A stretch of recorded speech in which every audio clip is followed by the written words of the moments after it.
The morning of September 18th, 2006, started like any other for Detective Rosa Delgado of the San Juan Police Department. Then she received a call that would change everything. A farmer named Luis Carmona was reporting another Chupacabra attack on his property in the rural municipality of Caguas, Puerto Rico, the 8th such report in 6 months. But this time, the victim wasn't livestock. This time, Luis Carmona claimed the legendary blood-sucking creature had killed his wife. Maria Carmona, age 34, was found dead in the couple's modest farmhouse with what her husband described as the characteristic puncture wounds of a Chupacabra attack. 2 small holes in her neck, her body pale and drained of blood, lying peacefully in their bedroom as if she had simply gone to sleep and never woken up. Luis Carmona stood over her body, tears streaming down his weathered face, swearing to anyone who would listen that the creature had finally escalated from animals to humans. Detective Delgado had investigated dozens of alleged Chupacabra attacks throughout Puerto Rico, and she knew the signs. Puncture wounds in a triangular pattern, complete blood drainage, no signs of struggle, and always the same story from witnesses about a reptilian creature with glowing red eyes. But Maria Carmona's death was different. This was the first time anyone had claimed the creature attacked a human being, and something about Luis Carmona's demeanor troubled the experienced detective. The Carmona farm sat on 23 acres of rolling hills in the mountainous interior of Puerto Rico, about 30 miles southwest of San Juan. It was an isolated property, accessible only by a narrow dirt road that wound through dense tropical forest. The nearest neighbor lived over 2 miles away, making it the perfect location for someone who valued privacy, or someone who needed to ensure there would be no witnesses to their activities. Luis Carmona had inherited the farm from his father in 1998 and had struggled to make it profitable ever since.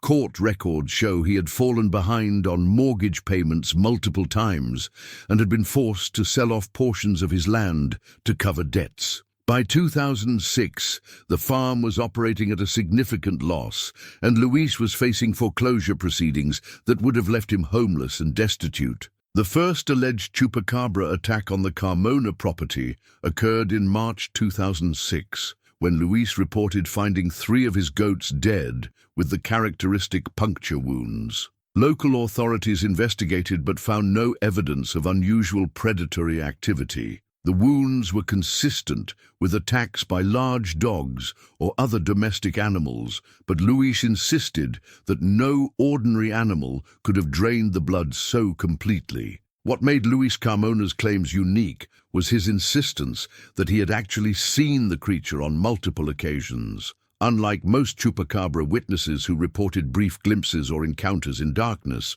Luis claimed to have observed the creature for extended periods during daylight hours. He described it as standing approximately 4 feet tall, with gray-green scaled skin, large red eyes, and a row of spines running down its back. Detective Delgado interviewed Luis extensively about these sightings, and his descriptions were remarkably consistent. He claimed the creature had established some kind of territory on his property, particularly in a dense grove of trees near the back of his farm. He said it appeared to be studying his family's routines, watching the house for hours at a time, as if planning something more significant than simple livestock predation. The attacks continued throughout the spring and summer of 2006. In May, Luis reported losing 2 pigs to the creature. In June, it was 4 chickens and a rooster. By July, he claimed the Chupacabra had killed his prize bull,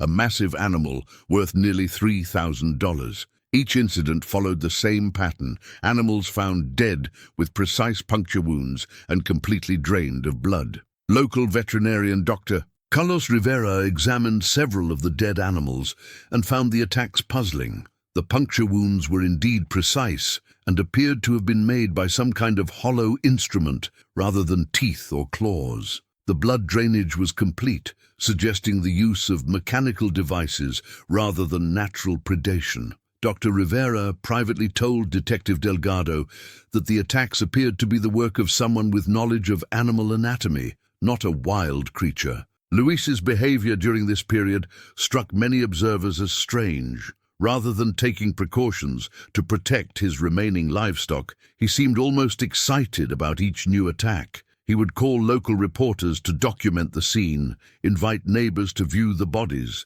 and speak at length about his ongoing battle with the legendary creature. Some residents began to suspect that Luis was enjoying the attention more than he was mourning his losses. Maria Carmona, Luis's wife of 12 years, had a very different perspective on the attacks. Friends and family members later told investigators that Maria had expressed doubts about her husband's stories. She reportedly told her sister Isabella that she had never seen any creature on their property, despite Luis's claims that it appeared regularly. Maria also mentioned finding strange equipment in their barn that Luis claimed was for research purposes.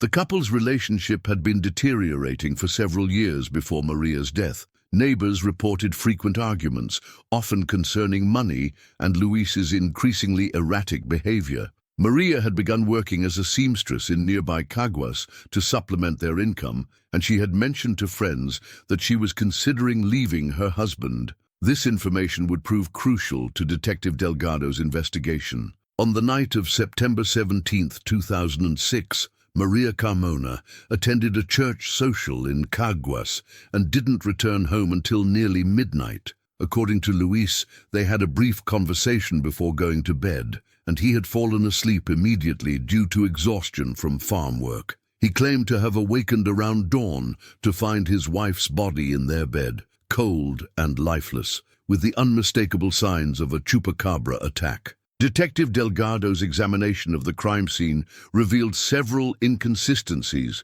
with Luis's account. The bedroom window, which Luis claimed the creature had used to enter, showed no signs of forced entry or disturbance. There were no tracks or other physical evidence of an intruder anywhere on the property. Most significantly, there was no blood anywhere except on Maria's clothing, despite the supposed massive blood loss. The autopsy performed by Dr.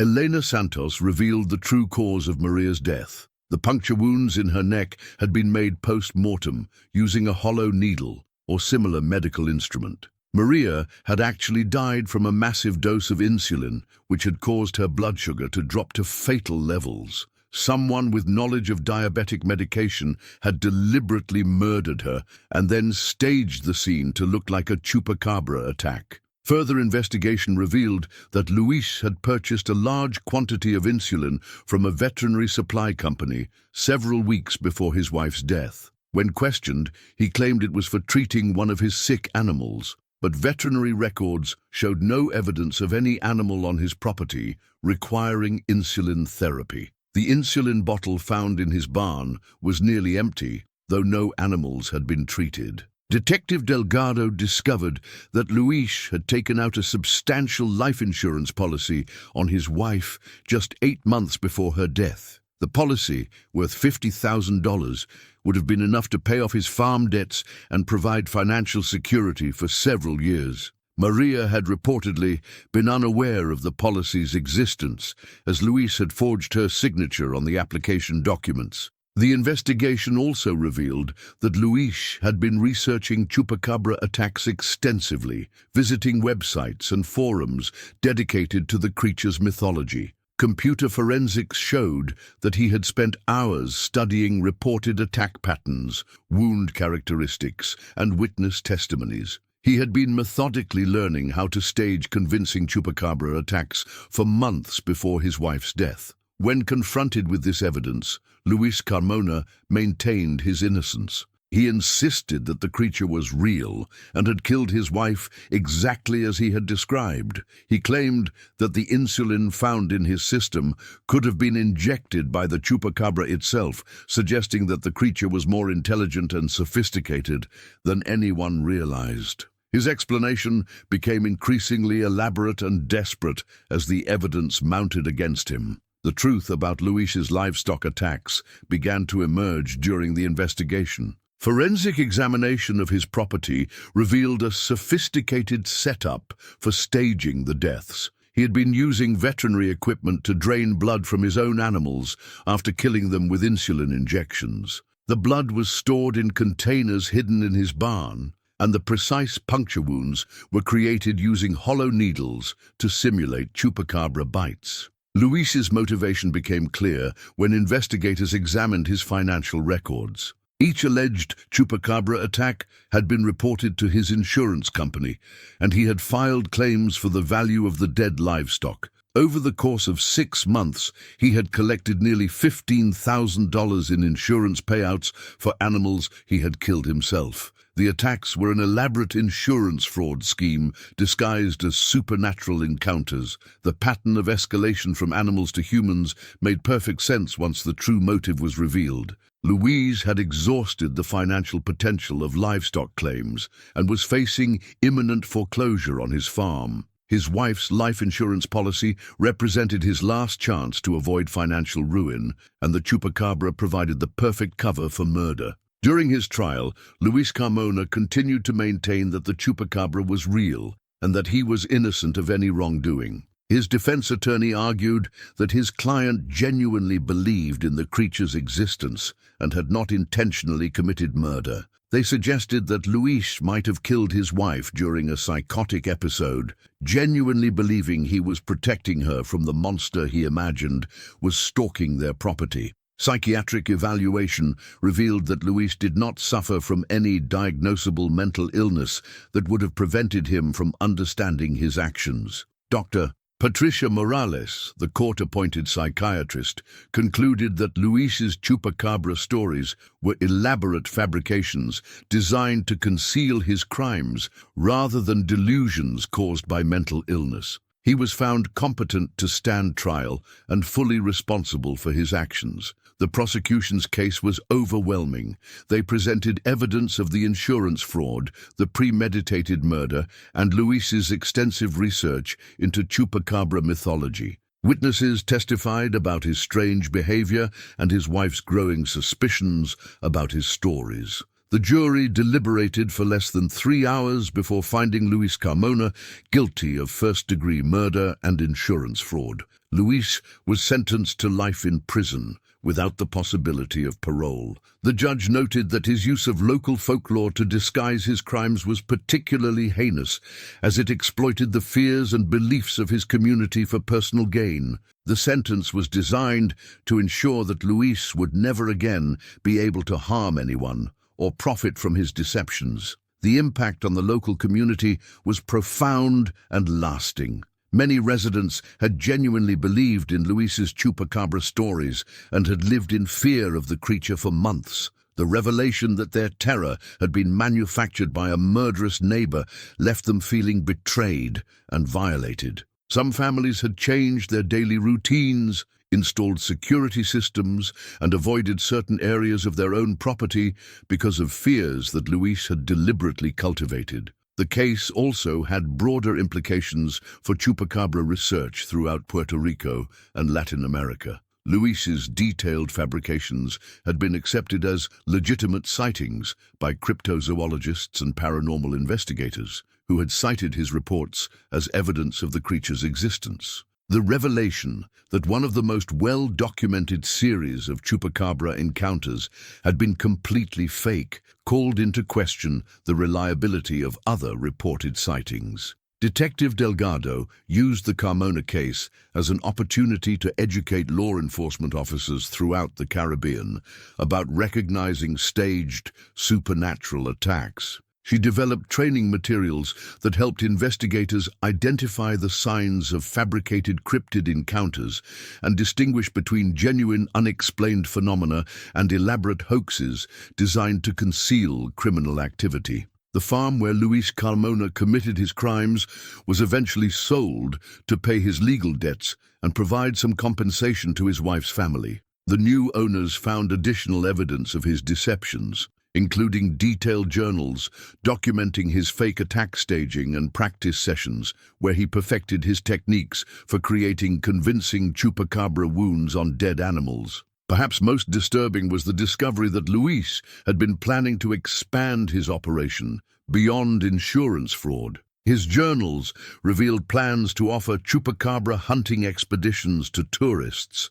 charging substantial fees for guided tours of his property, where participants would be guaranteed to encounter the legendary creature. He had been preparing to exploit both local fears and international curiosity about the cryptid for long-term financial gain. The Maria Carmona murder was not Luis's first crime, investigators later discovered. Analysis of insurance records going back several years revealed a pattern of suspicious animal deaths on properties Luis had owned or managed. Each incident had been attributed to natural causes or predation by wild animals, but the timing and circumstances suggested a long history of insurance fraud that had simply evolved to incorporate the Chupacabra mythology. Luis's manipulation of his community's beliefs about the supernatural demonstrated the power of folklore to influence perception and behavior. By positioning himself as a victim of the creature rather than its controller, he had generated sympathy and support from neighbors who might otherwise have been suspicious of his activities. His expertise in local mythology made his fabrications more convincing than they would have been to outsiders unfamiliar with Chupacabra lore. The case highlighted the vulnerability of rural communities to exploitation by individuals who understand their fears and beliefs. Luis had used his neighbors' genuine concern for their safety and property to provide cover for his criminal activities. The trust and solidarity that normally protected small farming communities had been weaponized against them by someone they had considered a friend and fellow victim. From his prison cell, Luis Carmona continues to maintain his innocence and insist that the Chupacabra is real. He has written letters to paranormal investigators, journalists, and anyone who will listen, claiming that he was framed by authorities who wanted to suppress the truth about the creature's existence. His story has become a cautionary tale about the lengths some people will go to avoid taking responsibility for their actions. The legend of the Chupacabra itself has persisted despite cases like Luis Carmona's.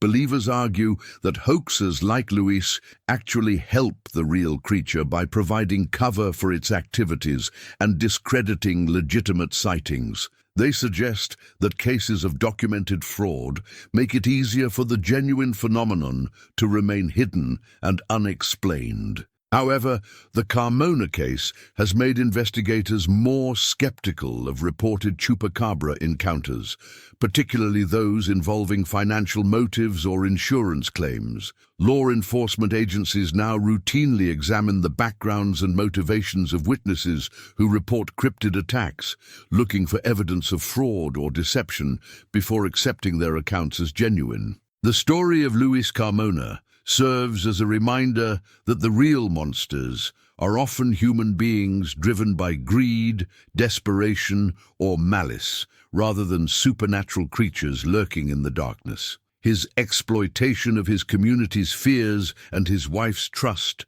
represents a betrayal that goes far beyond simple murder or fraud. Today, the Chupacabra remains one of the most recognizable cryptids in the world, but the Carmona case stands as a warning about accepting extraordinary claims without extraordinary evidence. Luis's ability to fool experienced investigators, insurance adjusters, and even veterinarians for months demonstrates that human creativity and desperation can manufacture mysteries that seem far more supernatural than they actually are. The farm where Maria Carmona died has been converted into a small housing development, but local residents still occasionally report strange sounds and sightings in the area. Whether these represent genuine, unexplained phenomena or the lingering psychological effects of Luis's deceptions remains an open question. What do you think about Luis Carmona's use of local folklore to disguise his crimes? Was he a calculating murderer who exploited his community's beliefs, or was he genuinely delusional about the creature he claimed to encounter? The evidence suggests a man who cold-bloodedly used the legend of the Chupacabra to commit murder and fraud, but questions remain about the psychology that drove him to such extremes. Share your thoughts about this disturbing case, and remember to subscribe for more stories about the dark side of human nature disguised as supernatural mystery. Until next time, remember that sometimes the real monsters wear human faces and live in plain sight.